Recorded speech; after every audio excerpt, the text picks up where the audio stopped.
Please. Avada Kedavra.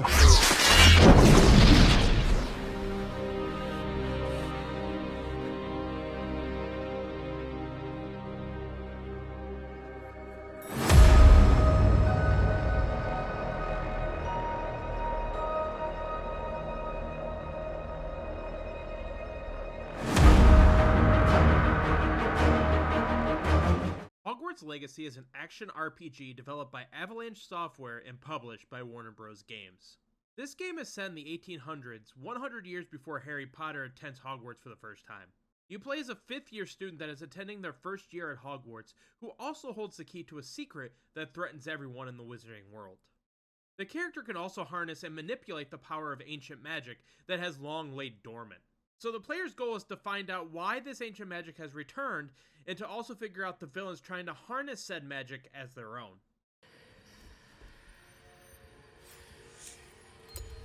Merlin's beard? How did you... Wait! We did... Oh shit!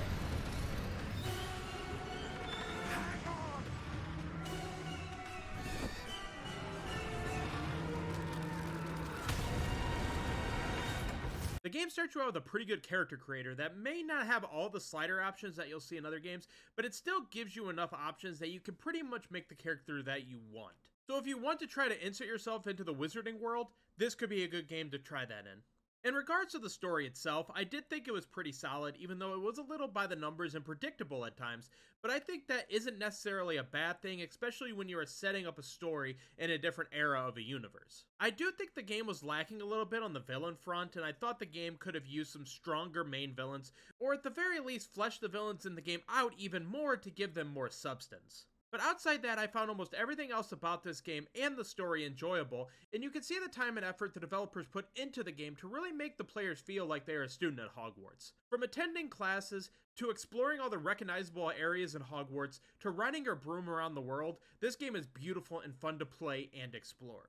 When it comes to the combat, obviously being in the world of witchcraft and wizardry, most of the combat is done by shooting spells from your wand, such as Incendio, which is a short-range fire attack, and Confringo, which is a long-range bolt that deals damage on impact, just to name a few of them.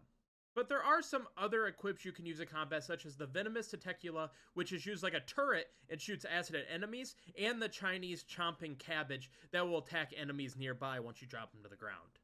The combat in this game is mostly fun, but can admittedly get repetitive at times, especially against stronger enemies where it feels like you are spamming spells with them for like 10 minutes. And even though I enjoyed the enemy designs that were in the game also could have benefited from more enemy types. It just felt like I spent half the time fighting goblins, spiders, and bandits. But outside that, overall, I like the variation that could be used during combat spell-wise, as you can really mix and match your spells to feel like a real badass against normal enemies. Pulling an enemy into the air and then pulling them to you just to blast them away with a strong, powerful attack will never not be fun. The game also has a good amount of side missions you could do throughout the story, some more important than others. While some side missions you will get mostly just gear and experience points, there are other side missions that can give you access to certain spells that your character can use if you choose to take them. Choices in these certain side missions do matter and will impact the remainder of that side story, so always be aware of that when you're making your decisions. Outside the main side missions, there are also side activities and challenges that you can follow along in the challenge menu, such as combat challenges, exploration challenges, and field guide pages found. Completing parts of these challenges will allow you to get upgrades and new gear that you can use on your character. To do this exploration, there is multiple ways of transportation, such as flying on a broom and flying on a mount such as a hippogriff, which is an amazing addition to the game as the flying mechanics are awesome and makes you feel like a real wizard or witch. Other mounts can be obtained as the game goes on by buying new brooms or finding new mounts out in the world. These addition makes finding gear way more fun, even if there are a few graphical glitches you will find while exploring out in the world that definitely needs to get patched, as some are pretty bad. Get over these walls!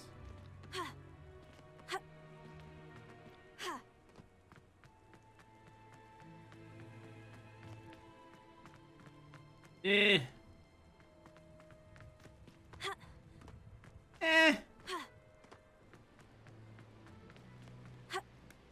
Okay.